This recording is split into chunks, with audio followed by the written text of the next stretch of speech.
नमस्कार, सुबह 11 बजे की खबरों में आप सभी का स्वागत है। मैं हूं नीलू। करते हैं खबरों की शुरुआत। सबसे पहले लखनऊ से खबर, जहां पर चलती कार में आग लग गई है। एयरपोर्ट के पास चलती कार में आग लगी। सीआईएसएफ बैरियर के पास धू धू कर जल गई कार सवार लोगों को सुरक्षित बाहर निकाल लिया गया है। फायर ब्रिगेड ने आग पर काबू पा लिया है। तस्वीरें उस वक्त की जब कार में आग लगी, तस्वीरें हम आपको दिखा रहे हैं किस तरह से एयरपोर्ट के पास इस गाड़ी में आग लगी। चलती कार में ये आग लगी। बताया जा रहा है कि सीआईएसएफ बैरियर के पास ये कार जो थी वो जलकर राख हो गई। कार सवार लोगों को सुरक्षित बाहर निकाला गया और किसी तरह से फायर ब्रिगेड को बुलाकर गाड़ी की आग पर काबू पाया जा सका।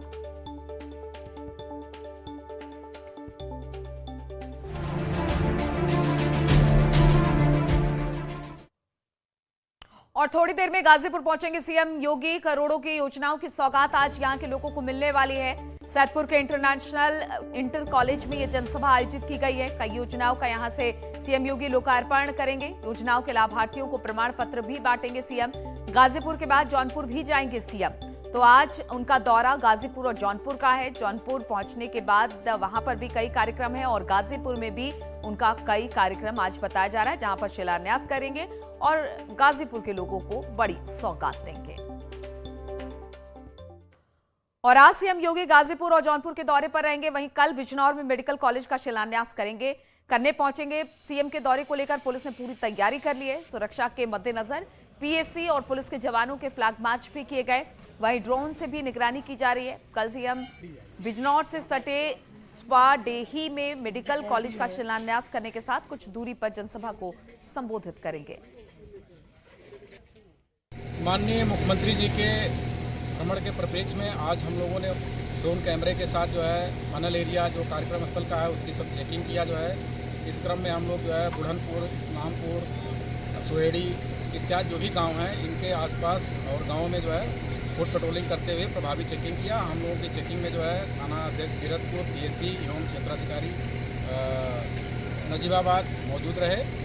भारी पुलिस बल के साथ हम लोगों ने पूरी चेकिंग किया और भ्रमण किया और लोगों को जो है सुरक्षा का विश्वास दिलाया और सभी लोगों ने सहयोग करने का आश्वासन दिया और सफल कार्यक्रम संपन्न कराने का आश्वासन दिया।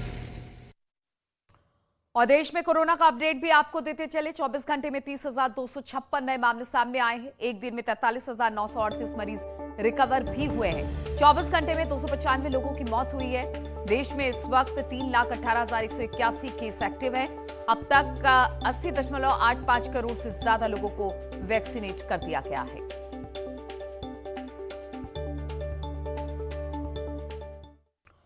और वैक्सीनेशन में नंबर 1 उत्तर प्रदेश, 9.42 करोड़ से ज्यादा लोगों को वैक्सीनेट किया गया है। यहां पर 1.66 करोड़ लोगों को दोनों डोज लग चुके हैं। 31 जिले में कोरोना से पूरी तरह से मुक्त बताए जा रहे हैं। वहीं 67 जिलों में पिछले 24 घंटे में एक भी केस नहीं मिला है। 24 घंटे में 17 नए मरीज पाए गए हैं सामने। तो इस तरह से उत्तर प्रदेश लगातार कोरोना से लड़ाई में नंबर 1 बना हुआ है।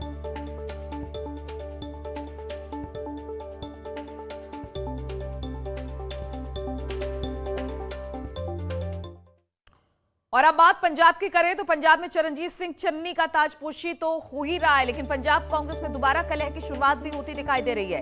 दरअसल पंजाब कांग्रेस प्रभारी हरीश रावत ने पंजाब में सिद्धू के नेतृत्व में चुनाव लड़ने की बात कही थी, लेकिन कांग्रेस नेता सुनील जाखड़ ने नवजोत सिद्धू के नेतृत्व में चुनाव लड़ने के बयान पर सवाल उठा दिए हैं। उन्होंने कहा कि मुख्यमंत्री के रूप में चरणजीत सिंह चन्नी के शपथ ग्रहण के दिन ही रावत का ये बयान चौंकाने वाला है। ये मुख्यमंत्री के अधिकार को कमजोर करने की कोशिश है, साथ ही उनके मुख्यमंत्री के रूप में चुने जाने को भी नकारने जैसा है। तो अब पंजाब में जिस तरह से चरणजीत सिंह चन्नी की ताजपोशी इस वक्त हो रही है, उससे पहले ही अब पार्टी में घमासान शुरू हो गया है, क्योंकि सबसे बड़ी बात यही थी कि क्या चरणजीत सिंह चन्नी को सभी नेता एक तरह से स्वीकार होंगे। पहले तो ये कहा गया कि ठीक है अब ताजपोशी होनी है, तो उससे पहले अब दो बड़े नेता आपस में इस तरह से लड़ पड़े हैं।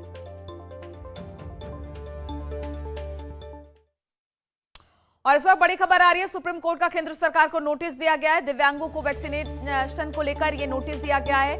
घर जाकर वैक्सीन लगाने का मुद्दा था, 2 हफ्ते में सरकार से जवाब तलब किया गया है। तो सुप्रीम कोर्ट से केंद्र सरकार को नोटिस मिला है। दिव्यांगों को वैक्सीन को लेकर नोटिस जारी किया गया है। घर जाकर वैक्सीन लगाने का ये पूरा मुद्दा है और सरकार से 2 हफ्ते के भीतर सुप्रीम कोर्ट ने जवाब तलब किया है।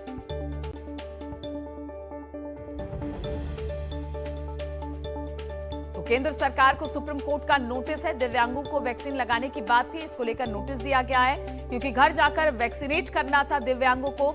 इसको लेकर अब केंद्र सरकार से जवाब मांगा गया है। 2 हफ्ते में सरकार को जवाब सुप्रीम कोर्ट में दाखिल करना होगा।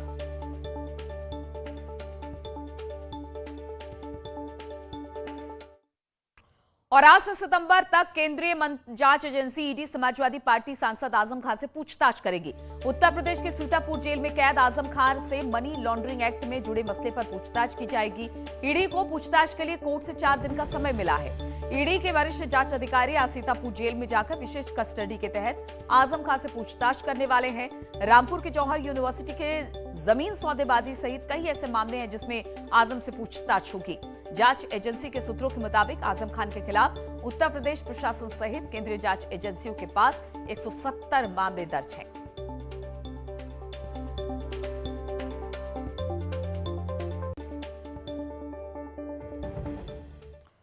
और खबर बागपत से, जहां पर थाना परिसर में हंगामा हुआ। किन्नरों के बीच थाना परिसर में मारपीट का वीडियो अब वायरल हो रहा है। आपसी विवाद को लेकर थाना पहुंचे थे किन्नर।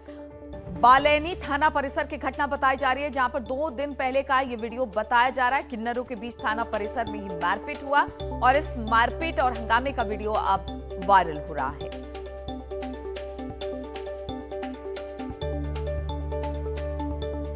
तो बालैनी थाना परिसर की घटना बताई जा रही है। बागपत का ये मामला है, जहां पर थाना परिसर के अंदर ही किन्नर मौजूद थे और वहीं पर ये लोग लड़ाई झगड़ा करने लगे।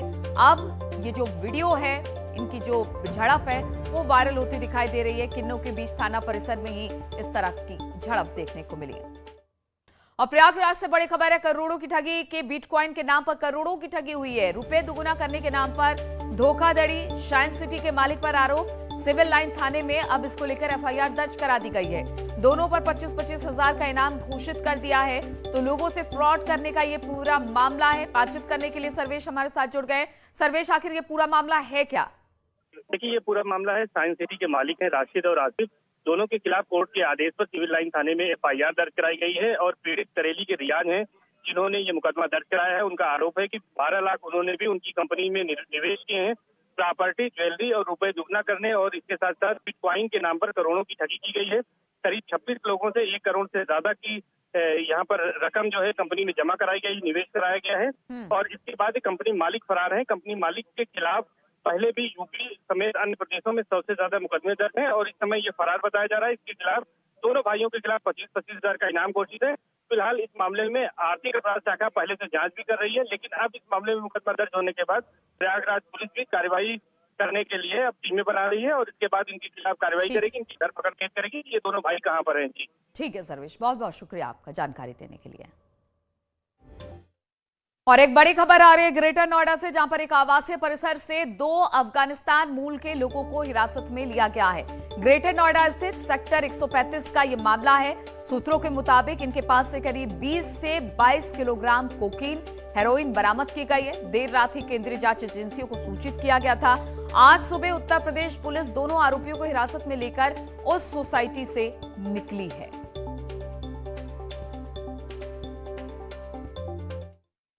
और नोएडा से एक और खबर है, यहां पर एक बदमाश गिरफ्तार किया गया है। थाना सेक्टर 24 पुलिस की बदमाशों के साथ मुठभेड़ हुई। एक बदमाश के पैर में इसमें गोली लगी है। इलाज के लिए जिला अस्पताल में भर्ती करा दिया गया है। एक बदमाश फरार है। तलाशी के लिए कॉम्बिंग लगातार चल रही है पुलिस की। जो बदमाश पकड़ा गया है उसके पास से अवैध तमंचा, कारतूस, चोरी की स्कूटी और मोबाइल भी बरामद किया गया है। दोनों तरफ से घेराबंदी में वो एक तरह से कहीं भाग नहीं सका और उसने अपने आप को घिरा देखा और पुलिस के ऊपर अटैक किया। जवाबी कार्रवाई में वो घायल हुआ है और उसको तत्काल हम लोगों ने भेजा है। ये इसका नाम सुभाष नेगी है। इसके ऊपर लगभग 1 दर्जन से ज़्यादा स्नैचिंग के मुकदमे हैं और ये हमारे यहाँ वांटेड चल रहा था। इसके पोजीशन से हम लोगों ने 3 मोबाइल, ये तीनों मोबाइल स्नैच्ड मोबाइल ही हैं, वो बरामद किए हैं। एक स्कूटी, ये भी संदिग्ध लग रही है, स्कूटी बरामद किया है। और मऊ में गाड़ी चेकिंग के दौरान एक संदिग्ध व्यक्ति के पास तमंचा मिला। भाग रहे आरोपी को पुलिस ने दौड़ाकर पकड़ा। इस दौरान बदमाश और पुलिस के बीच हाथापाई भी हुई, जिससे दोनों को चोट लग गई। पुलिस और बदमाश का जिला अस्पताल में इस वक्त इलाज चल रहा है।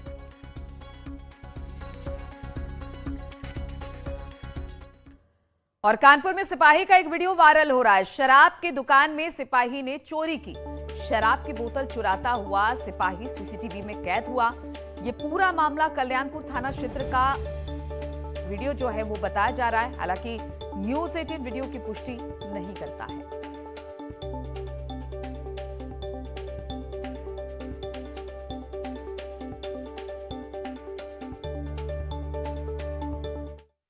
और कानपुर में 6 लोगों को डेंगू और हो गया है। यहां पर लगातार डेंगू का कहर देखने को मिल रहा है। वायरल बुखार ने भी लोगों को परेशान कर रखा है। चंपतपुर और वीरपुर की बात की जाए तो 50 से अधिक लोग बीमार हुए हैं। डेंगू के मरीजों की संख्या बढ़कर अब 130 हो गई है। एक महीने बाद कोरोना के 3 नए मामले सामने आने के बाद अब जो स्वास्थ्य महकमा है उसमें हड़कंप मचा हुआ है।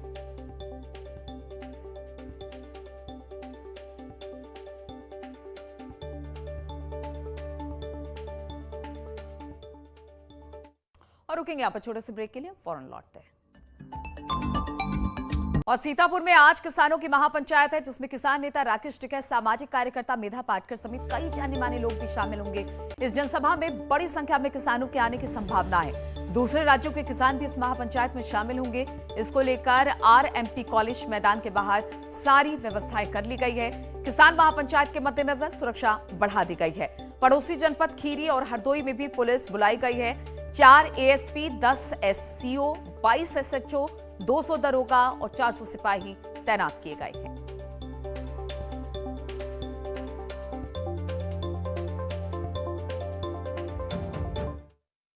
और खबर रामपुर से, जहां पर नशीली दवाओं का कारोबार करने वाले अंतरराज्यीय गैंग के 11 अपराधियों को पुलिस ने गिरफ्तार किया है। इनके पास से कब्जे से ब्रांडेड कंपनी के लाखों टैबलेट, कैप्सूल, इंजेक्शन, सिरप बरामद की गई है।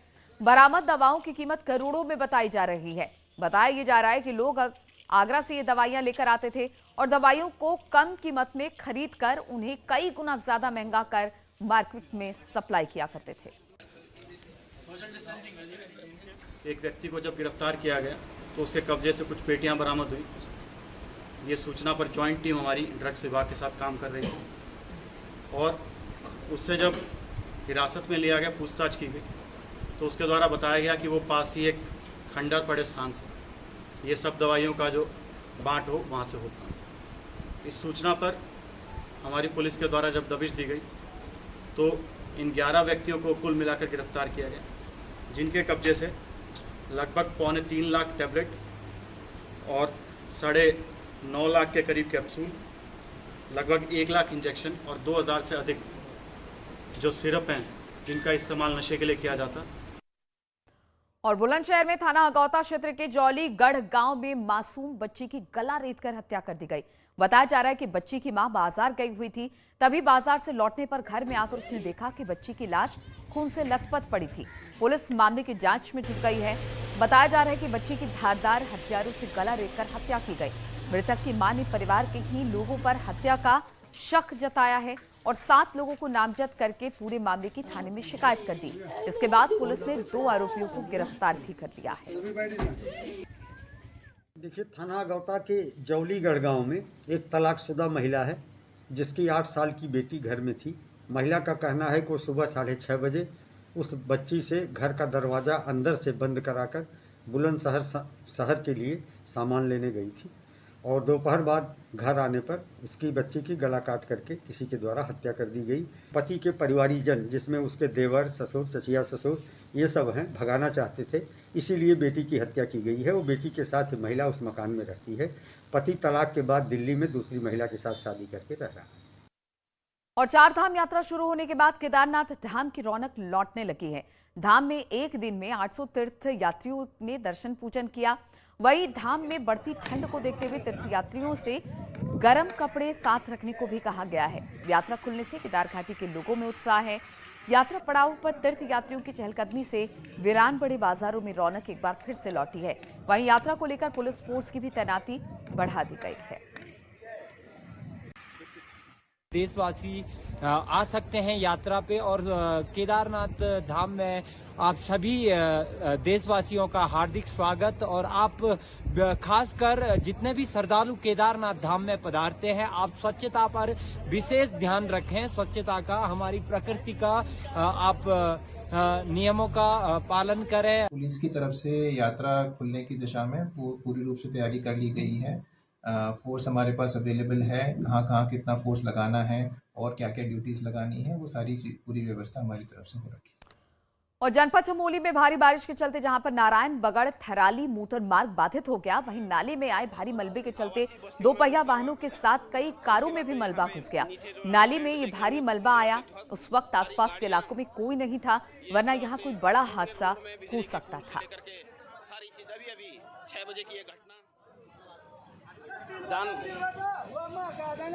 बहुत ही जबरदस्त।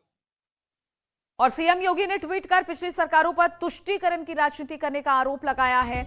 सीएम ने लिखा कि तुष्टीकरण की घृणित राजनीति करने वालों के महाराणा प्रताप के बजाय अकबर को महान बता दिया। विदेशी आक्रांताओं के महिमा मंडन में ऐसे शब्द गढ़े गए कि समाज भ्रमित हो जाए। सर्वांगीण विकास पिछली सरकारों का ध्येय नहीं था, वे तो केवल खानदान के लिए काम करते रहे।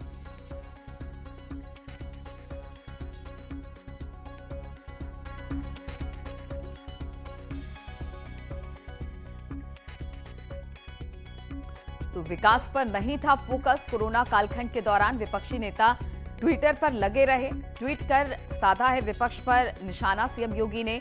वो लगातार चुनाव में भी उन्हें टाइम नहीं था, खेलने के लिए छोड़ देने की आवश्यकता है। उन्होंने लिखा कि मैं देख रहा हूं कि लखनऊ में एक परिवार है, वो कोरोना में कहीं भी दिखाई नहीं दिया, लेकिन जब सीए के विरोध में उपद्रवी सड़कों पर उतरे तो आगजनी करने आ रहे थे तो पूरा खानदान निकल गया।